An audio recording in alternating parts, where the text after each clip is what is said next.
Hola amigos, ¿cómo están? Bienvenidos nuevamente a su podcast No nos callarán. Un verdadero placer encontrarnos. Ya es el octavo capítulo de esta experiencia donde buscamos intercambiar ideas, conversar, llegar a consenso sobre la Cuba que queremos construir. Y el día de hoy les propongo un programa que se va a ser de su interés, sobre todo por la importancia que reviste para aquellos jóvenes cubanos que están cursando estudios en las universidades del país, en institutos académicos, en la enseñanza superior. Estoy hablando del acceso a la universidad y del proceso de exclusión universitaria por opiniones políticas, por activismo y por disidencia política dentro del país. Y no es una cosa menor. Según el Observatorio de Libertad Académica, en los casos que ha podido registrar, hay que tener en cuenta la situación en la que se registran estos casos en un régimen totalitario en Cuba.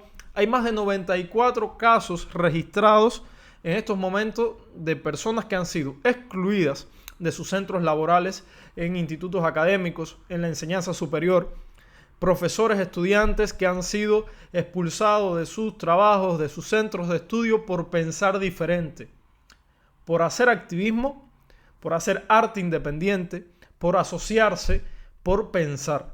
Y no es una cosa menor porque estamos hablando de una de las joyas de las coronas del castrismo, que ha vendido al continente como uno de sus principales logros, la enseñanza universal. Y no es tan así.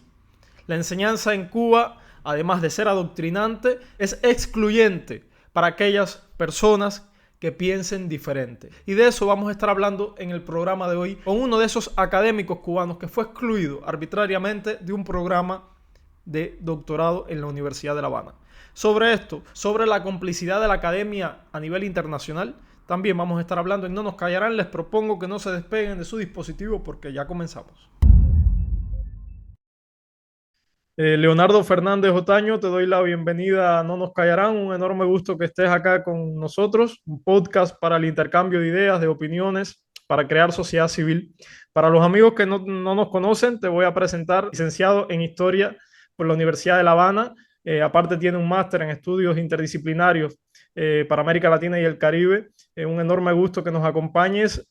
Vamos a estar hablando hoy sobre la exclusión en las universidades cubanas y es un tema bastante recurrente. Según el último informe del Observatorio de Libertad Académica, hasta este año se habían reportado más de 90 casos de cubanos que han sido excluidos del ámbito académico, no solamente en las universidades, también en aquellos institutos docentes y demás por sus opiniones políticas. Así que creo que es un tema que es importante tocar, sobre todo porque son las redes sociales un espacio a través el cual podemos llevar este mensaje adentro de Cuba, y los jóvenes, por supuesto, estudiantes, profesores universitarios, tienen todo el derecho de poder pensar como deseen y aún así terminar su doctorado, terminar sus estudios universitarios. Un enorme gusto que estés acá.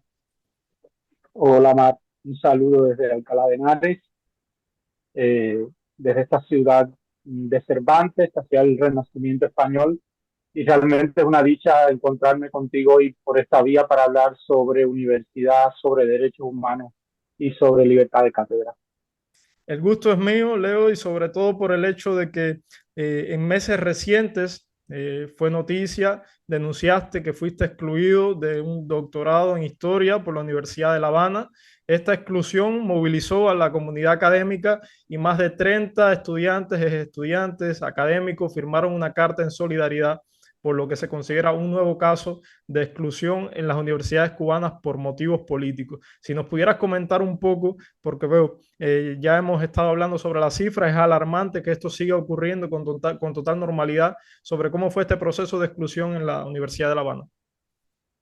Mira, el 31 de enero yo tengo un interrogatorio después que detienen a varios amigos y yo voy a buscarlos a la estación de San Miguel del Padrón. Ahí el teniente coronel eh, Camilo, si mal no recuerdo, que se llamaba, eh, y yo discutimos porque él me dice que yo no puedo estar ahí y yo digo que ahí están mis amigos, ahí están dos personas a quien yo le tengo un cariño singular. Una era Camila Rodríguez, que es mi amiga, nos conocemos desde hace muchos años, y otro era Leonardo Negri. Eh, Eso hace que al día siguiente yo tengo un interrogatorio muy feo donde sobraron los insultos, eh, situación de una violencia psicológica, inclusive física, eh, muy triste. Y ese día en un interrogatorio, el interrogador me dice que se acabaron los miramientos con el Leonardo Académico, no sé qué miramientos, porque realmente conmigo se empecinaron de un modo muy particular y muy completo que incluía todos los ámbitos, desde el acoso político a mis amigos, a mis familiares, hasta mi ámbito laboral. Eso hace que el 13 de febrero, precisamente el día de mi cumpleaños, que cumplía 13 años por la noche, yo recibo un mail de la coordinadora del doctorado que me dice que yo no he sido seleccionado en el proceso de selección del doctorado. Yo me sorprendí y dije, ¿a qué proceso se refieren?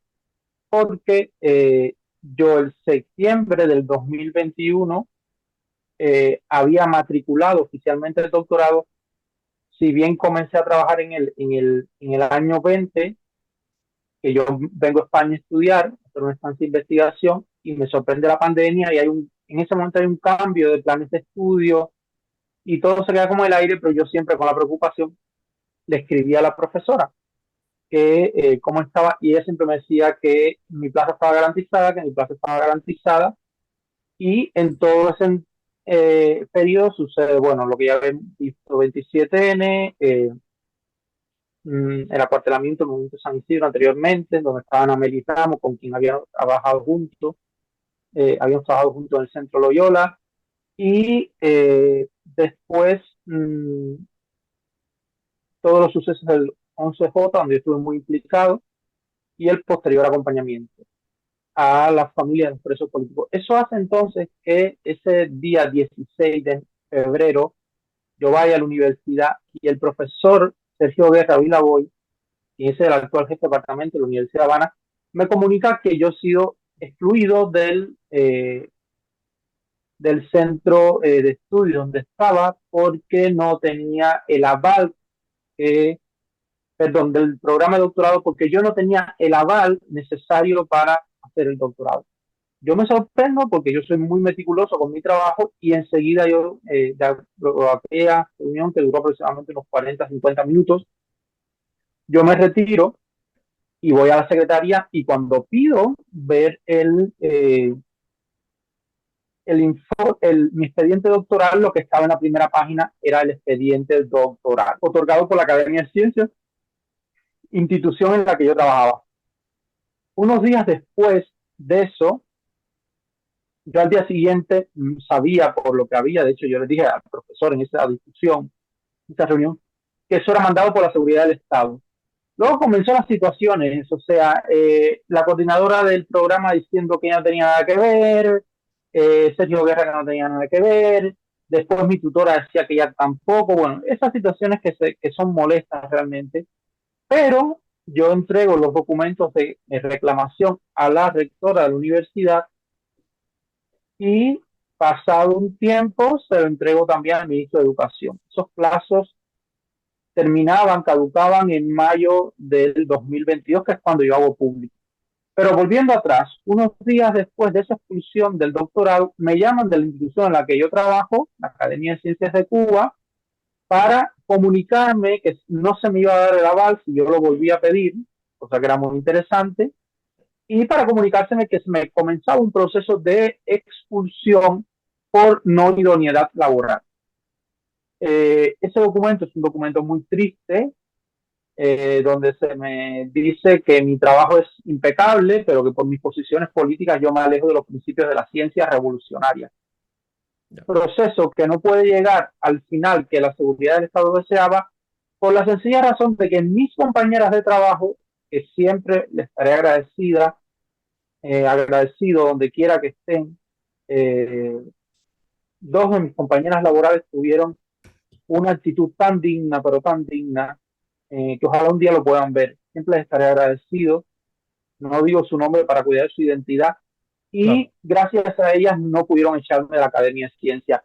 Cosas que se hacen después cuando yo salgo en noviembre, en julio del 2022, destino con rumbo a España, a ver opciones para continuar mi proyecto de doctorado y cuando yo pido una licencia, porque había salido en mis vacaciones, para continuar la aplicación del proceso se me comunica que no podía seguir en la institución y se me expulsa de la institución, aunque yo era consciente también que ese viaje, o sea, ese viaje no era por los doctorados, sino por la situación de acoso que me obligaron a salir del país.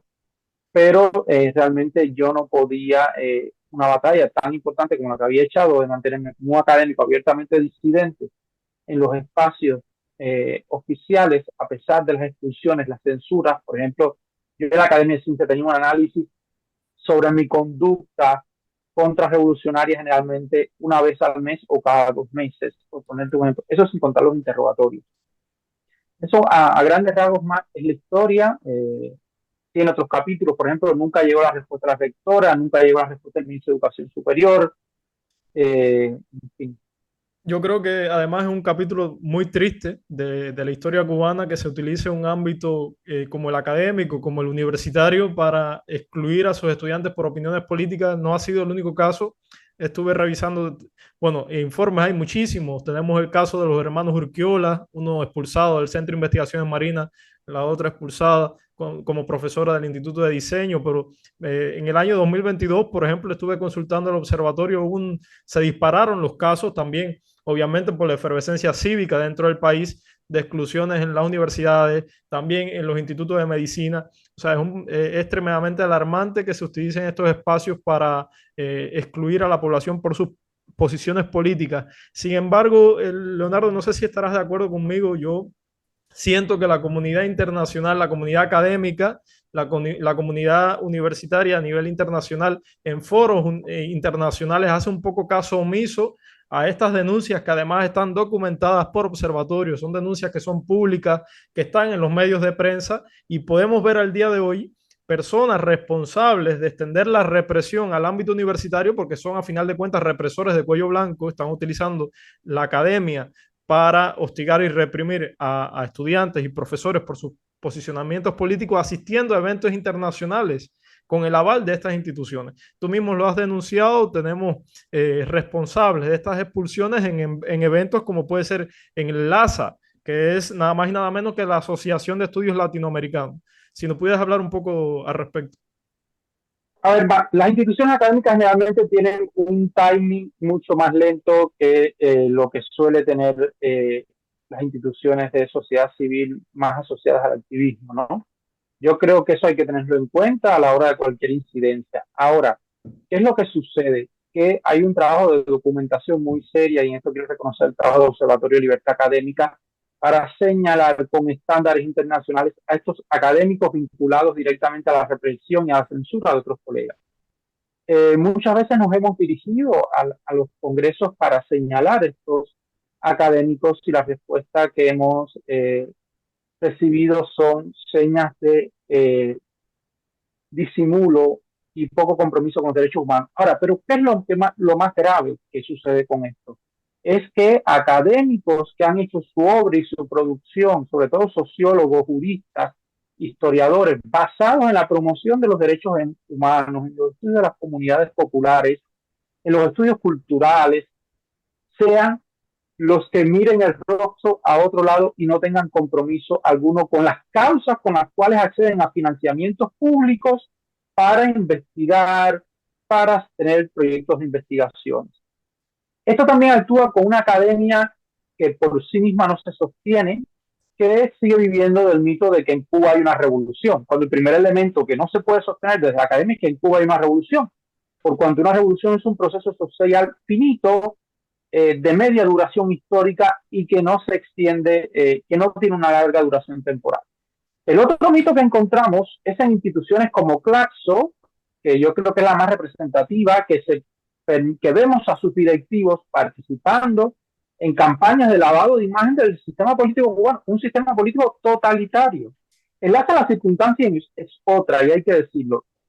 Si bien por años se invitaron a académicos cómplices con el régimen, esto hay que verlo teniendo en cuenta la organización del ASA. A diferencia de Claxo, donde la votación sea por los centros miembros y todos los centros, Cuba es en la región de América Latina y el Caribe, o sea, en el Caribe, perdón, el centro de investigación, el país con más centros de investigación, o sea, que Los votos de Cuba en Claxo permiten que los centros cubanos sean un actor de balance en cualquier votación, y como lo vimos hace muchos años en una votación, LASA tiene una estructura descentralizada, donde el capítulo tiene mucha influencia. Claro. El capítulo nacional, que además que era dirigido por académicos asociados al régimen cubano. Ahora, LASA está viendo una nueva circunstancia que yo creo que es uno de los grandes retos de la sociedad civil cubana, que no podemos tener miopía y tenemos que ver las oportunidades. Al día de hoy, la presidenta de LASA es la doctora Margarita López Maya, una académica venezolana, historiadora, con una importantísima obra alrededor del estudio del chavismo, del autoritarismo de Estado. Y la doctora Maya, López Maya tiene un compromiso con la democracia en su país, que es de respetar. Y en esa circunstancia ha abierto la puerta a la diversidad de la sociedad cubana. Porque además, en un espacio académico, vale que estén todas las perspectivas. Claro. Eso hay que decirlo. La academia no es para arrancarse las vestiduras, es para análisis. Y cada criterio, siempre que se fundamente, es válido. ¿Qué es lo que diferencia? Que no es lo mismo que esté un académico que defiende el régimen con sus ideas, que un académico asociado al MINIM, asociado a la represión, como es Abel Santamaría, Abel Santamaría, si mal no recuerdo Claro. su apellido. Entonces, esa es la circunstancia. Ahora, ¿qué es lo que está sucediendo? Que LASA está aplicando la legislación pareja, y estos académicos al día de hoy los hemos visto que se están rasgando las vestiduras, que están inclusive criticando a la directiva. Hemos visto ataques a Yanina Well, a una serie de académicas que han apoyado esta transformación, y están tratando de forzajear para que LASA dé atrás este espacio que hemos conquistado. Y aquí es lo más importante, que la sociedad civil tiene que ver que cada espacio que se logre para la democratización, y la academia crítica yo creo que es muy consciente de eso, es un paso de avance. Y esto se ha logrado en LASA con la presencia de las redes editoriales independientes, con ponencias con paneles como el que participó Tania Bruguera, o sea, el Mauricio de Miranda, Joana Silano, Hilda Landrove. O sea, eso es un paso importante que se está dando y que no podemos perder de vista. Yo creo que tienes razón, sobre todo por el hecho de que no solamente en América Latina, sino en Europa hay una enorme romantización de lo que significa el mito de la revolución cubana, de que ven a Cuba, como yo siempre digo, como aquel país donde ponen todas sus aspiraciones ideológicas, desconociendo la realidad contada y documentada por los propios cubanos, ¿no? Yo creo que también este proceso de exclusión en la universidad que se ha dado por años, hay historia de la parametrización y demás que pudiéramos indagar en ello, es un poco también de una forma de amedrentar a que las personas profesionales en el ámbito académico digan lo que piensan, se involucren en la política activa. Sin embargo, no sé si estarás de acuerdo conmigo, hemos visto un resurgir de la intelectualidad crítica, no solamente en el ámbito universitario, también ahora estamos viendo un movimiento contra la censura de varios cineastas en el ámbito intelectual. Estamos viendo lo que está ocurriendo en Matanza con la doctora Lina Bárbara.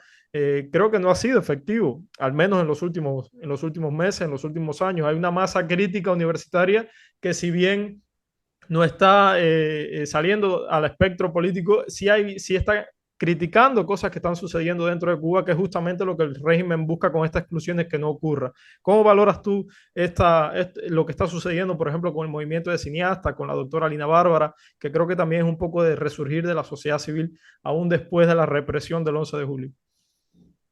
A ver, yo creo que hay que marcar un momento que es muy importante para la sociedad civil en los últimos años, que es el 15 de noviembre. El Claro. 15 de noviembre tiene un efecto de desarticulación para la sociedad civil, que entra en un ciclo de repliegue. Si bien la protesta popular, que está en manos de la ciudadanía, de las comunidades populares, se mantiene muy fortalecida, la sociedad civil entra en un periodo de repliegue producto de la represión, de los exilios, de los sujetos que inclusive que interiorizan que hay momentos inclusive en que hay que replegarse. Y eso lo vemos hasta yo creo que hasta hace unos meses lo estábamos viendo, esa sociedad civil que se ha desperdigado, que se ha replegado. Ahora, estamos viendo que esa sociedad civil se vuelve a rearticular. O sea, eh, el movimiento de los cineastas, lo que está sucediendo con los cineastas nos habla de rearticulación ciudadana, de rearticulación del campo intelectual, que es muy importante, intelectual artístico, que detienen a Lina. La represión se ensaña contra dos colegas más, contra Jorge Fernández Heras y contra René Fidel González. O sea, eso está teniendo ramificaciones, pero a la vez se está rearticulando, porque si algo hay entre los intelectuales y en la academia, es un criterio muy corporativo, que ha sido en estos días muy llevado y traído, que somos selectivos en cuanto a la solidaridad. No, no es cuestión de selectividad en cuanto a la solidaridad, sino es la corporatividad de la solidaridad en la academia. O sea, hasta que no tocan a tu colega y no te sacan de la zona de confort, generalmente tú no sales de esa zona de confort. ¿Por qué? Criticable o no está bien, puede ser criticable o no, pero es la dinámica de la academia, es la dinámica gremial, cada gremio, cada sector de la sociedad tiene su dinámica. Y humanamente, hasta que la represión no toca tu puerta o toca a tu colega, tú no te mueves.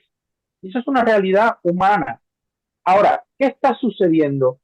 Que estamos viendo esa rearticulación de la sociedad civil con liderazgos visibles de nuevo, pero yo creo que son liderazgos con mucha más madurez que épocas anteriores, aún. O sea, yo creo que la reflexión de Alina, de Jorge, son liderazgos que vuelven a ser más adultos que en los ciclos anteriores, pero también tienen más moderación, son liderazgos que no vienen del mundo del activismo, y eso hay que decirlo, por lo cual tienen otra dinámica, otra forma de actuar, y eso hay que respetarlo.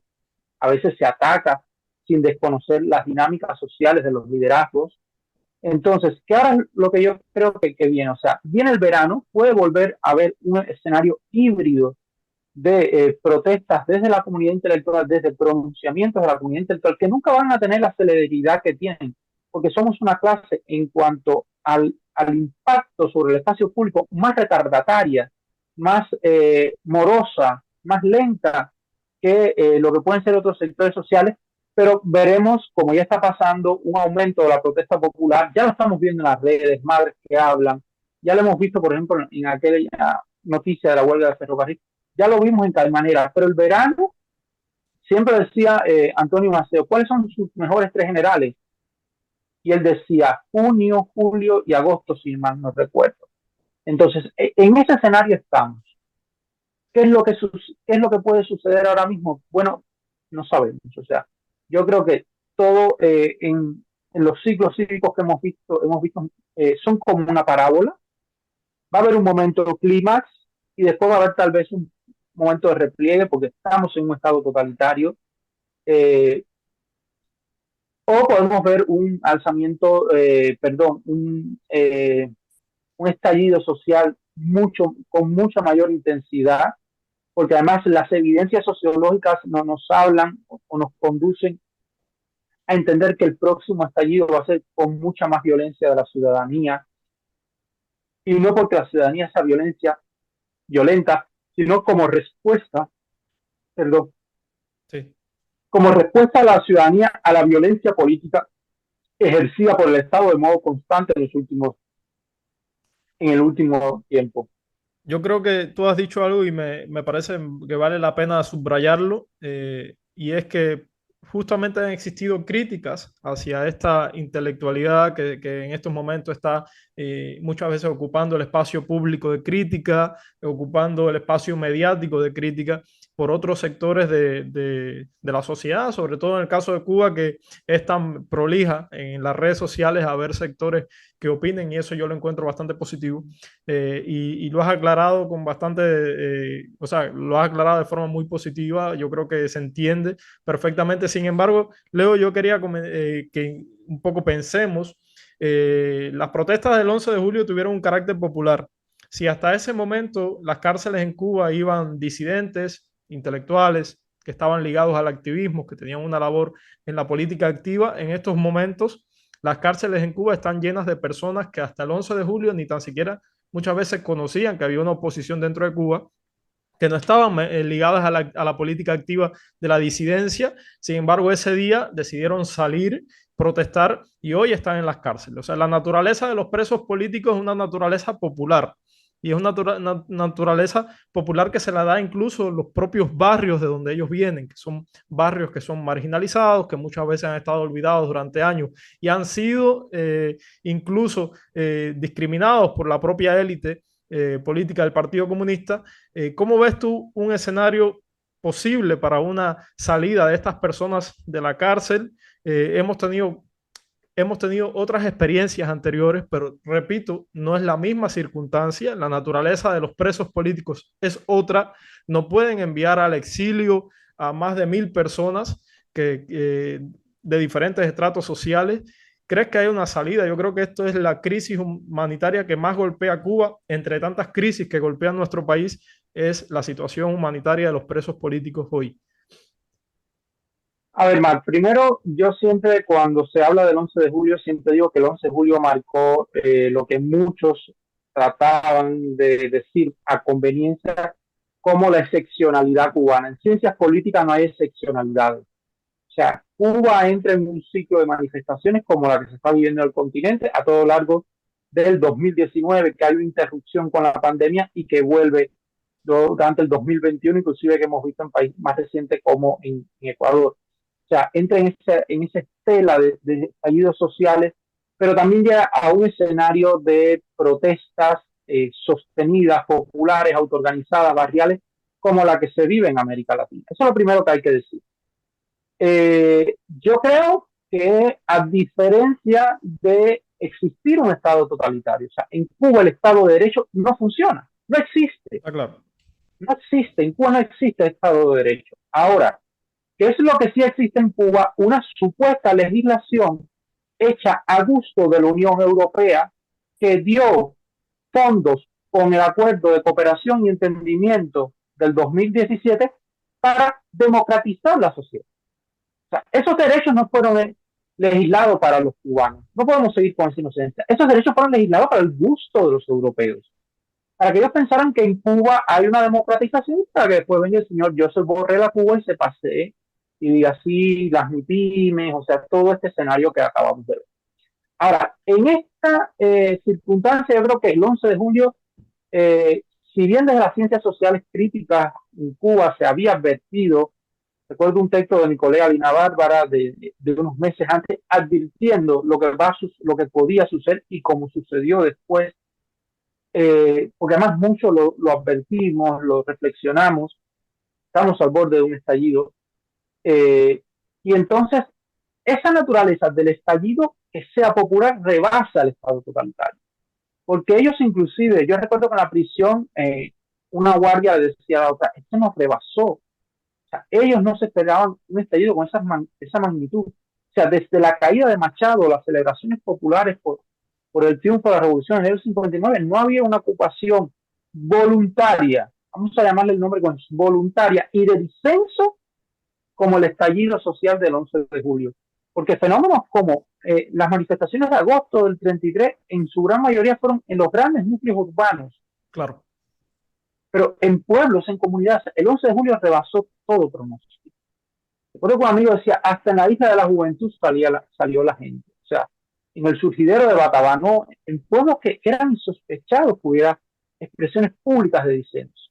Y comenzó Ahora, a ir. eso hace que al ser una ocupación masiva del espacio público, la violencia política se cede contra la ciudadanía. Sobre todo con esa ciudadanía que rompe con el metarrelato del castrismo, o sea, de la revolución de los pobres y para los pobres. Claro, ¿por qué pueden justificar en la comunidad internacional que el disenso sea de la comunidad intelectual, de los artistas? Bueno, porque quieren más libertad y porque son inconformes con las leyes revolucionarias, pero lo que ellos no pueden justificar es que sea la ciudadanía en los cuales ellos construyen su discurso político la que expresó el disenso de modo masivo. Eso es lo que sucede. Escenarios de mediación. Mira, han habido varios intentos, una propuesta de amnistía, no, la sociedad civil no se puso de acuerdo, la ciudadanía. Yo creo que inclusive para mí fue doloroso ver el ataque a la madre de los presos políticos, que no le daba, más de una vez lo vi en Twitter, que yo no le, si firma la amnistía no le mando ayuda, o sea, cosas que son Totalmente. lamentables. Yo creo que Sí, como sociedad civil no lo vamos a lograr. Yo creo al día de hoy que el único modo de lograr la escarcelación va a ser con un indulto papal, presionado por la Unión Europea y con el fin de hacer negociaciones con los Estados Unidos. Estoy hablando pragmáticamente. O sea, claro. luego de valorar esto, no veo otra salida. Si no hay una mediación vaticana, donde inclusive ellos queden como magnificentes, como no va a haber liberación. Eso es una Y con realidad. intereses de por medio, porque si no, no va a No, mover un dedo. claro, con interés. A ver, en todo proceso negociador vamos a quitarnos las mojigaterías intelectuales. Sí, Las partes tienen que ceder. Entonces, ahora, ¿qué es lo que tiene que ver en esto? Primero, que no se puede permitir que haya exilios masivos, porque lo pueden hacer. Ahí está el caso de Nicaragua. Montaron ciento y tantas personas en un avión y rumbo a Estados Unidos. Lo pueden hacer porque además temen que esos ciudadanos que ya están politizados, que sus familias están politizadas, que su entorno estén politizados, sean una fuente de disenso y de liderazgo. en la sociedad, totalmente. Entonces, ¿qué es lo que debe haber? Yo creo que la solución va a venir vía Vaticana. El Vaticano lo está intentando. Eh, si bien a mí, que soy católico, me duele ver al Papa al lado de un autócrata, pero yo creo que es la vía que están intentando para lograrlo, pero el gobierno cubano no da su brazo a torcer tan fácil. Y están tratando, segurísimo estoy, que están tratando de sacar mayores beneficios con el gobierno de Estados Unidos, porque el fin, o sea, la moneda de cambio de los presos políticos es para Estados Unidos. No les Claro, interesa que estén los chicos presos, o sea, y las chicas. Lo que les interesa es el beneficio que puedan sacar para su casta militar. totalmente de acuerdo contigo, Leo. Se nos está acabando el tiempo, nos quedan escasos 5 minutos. Sin embargo, no quería terminar sin preguntarte cómo ves a corto plazo el futuro en Cuba en cuanto a derecho, en cuanto a la construcción de una república donde podamos volver todos a nuestro país, del país que nos pertenece a todos los cubanos, independientemente de cómo pensemos. Mark, a ver, yo creo que hay que ser claros que en Cuba nos enfrentamos a un Estado totalitario y esa naturaleza del Estado hace que los mecanismos de control y de afianzamiento del Estado sean mucho más sólidos que en un régimen dictatorial. Eso es lo primero. A mí me devuelve la esperanza que cada vez más vemos ciudadanía que se politiza, que incide, eh, pero hay que ser francos, hay que ver qué sucede en los próximos meses, porque podemos ver desde un estallido mm, a nivel de comunidades populares irreversible con expresiones de violencia muy fuertes que se va a hacer contra la ciudadanía o hasta una fractura al interior del reino. Realmente las ciencias sociales te permiten establecer escenarios, pero no predicciones, si no fueran los cientistas. O sea, yo creo que aquí lo que estamos viendo, y con eso me quedo, es que vemos una sociedad civil que se rearticula y además una sociedad civil que es transnacional, y eso es muy importante. Vemos también que la indignación al interior del país crece, sobre todo en el conjunto de la ciudadanía que cada vez se expresa, pero también vemos un país envejecido y está demostrado que a mayor envejecimiento, menor celeridad del disenso, del disenso popular. Entonces, los desafíos son muchos y está por ver entonces qué pueda suceder en los siguientes meses, porque sabemos que la crisis, o sea, ni Rusia ni China, por mucho dinero que pongan, porque además, en el caso de China, ya saben que el Estado cubano no paga deudas y los chinos serán muy totalitarios, pero tienen un pragmatismo capitalista y Absoluto. China o le permiten poner bases de espionaje o es lo que han hecho, porque los chinos no le dan líneas de crédito porque ya saben que no pagan. Y los rusos hay que tener en cuenta que es un Estado, si bien autosuficiente y ha podido mantener la guerra, es un Estado embargado, rodeado, en recesión, en una recesión económica y que no va a poder, o sea, podrá mandar un buque de petróleo, pero no va a poder invertir porque además son pragmáticos, o sea, tiene que haber intercambios muy fuertes. Entonces yo creo que no es la misma circunstancia y la crisis del modelo autoritario va a ir cada día más agudizándose. Eso es una realidad que no va a cambiar ni con mi pyme, Claro. ni Yo con estoy de otros acuerdo. artilugios que inventen. Yo estoy de acuerdo. Estas muestras de renacer de la sociedad civil después de un éxodo de más de 400.000 personas, después de más de 1.000 personas en las cárceles, me vuelven más optimista aún ver a una comunidad de cine articulándose, a la intelectualidad también articulándose. Irremediablemente el autoritarismo en Cuba tengo la certeza de que va a caer. Ahora el tiempo va a depender también de las circunstancias económica, de la propia articulación de la sociedad civil, del envejecimiento de figuras claves, la muerte de otras, lamentablemente es así dentro del régimen, pero sí, tengo la certeza de que vamos a tener democracia en nuestro país. Te doy las gracias, Leonardo Fernández Otaño, por aceptarme la invitación. Esta es tu casa y pongo los micrófonos de No Nos Callarán a tu disposición cuando decidas volver. Un gusto enorme. Gracias, Marc. Un saludo para tu audiencia y bueno, nos vemos por ahí en cualquier espacio. Y bueno, mi gente, de esta forma concluye el programa de hoy. Espero que lo hayan disfrutado, que lo hayan podido comprender, sobre todo porque cuando se habla de exclusión universitaria, cuando se habla de profesores expulsados de las universidades, siempre es bueno hacerlo desde la mirada de las víctimas, de aquellos que han sufrido exclusión. Como siempre le digo, cuando su libertad de expresión se sienta amenazada, cuando haya sufrido persecución o hostigamiento por pensar, por expresarse, puede utilizar nuestros hashtags No Nos Callarán Cuba, acompañado de su denuncia, y lo estaremos visibilizando en los próximos programas. Nos puede encontrar en todas las plataformas de Facebook, también en Instagram, en Twitter y por supuesto en nuestro canal de YouTube, donde vamos a poder interactuar un poco más a través de video. En cambio, si prefiere escucharnos en el transporte público o cuando esté haciendo alguna otra cosa, puede hacerlo a través de Spotify y nuestro canal en iVoox. Yo soy Magdiel Recastro, agradecidísimo por habernos encontrado en esta octava entrega de No Nos Callarán. Nos vemos.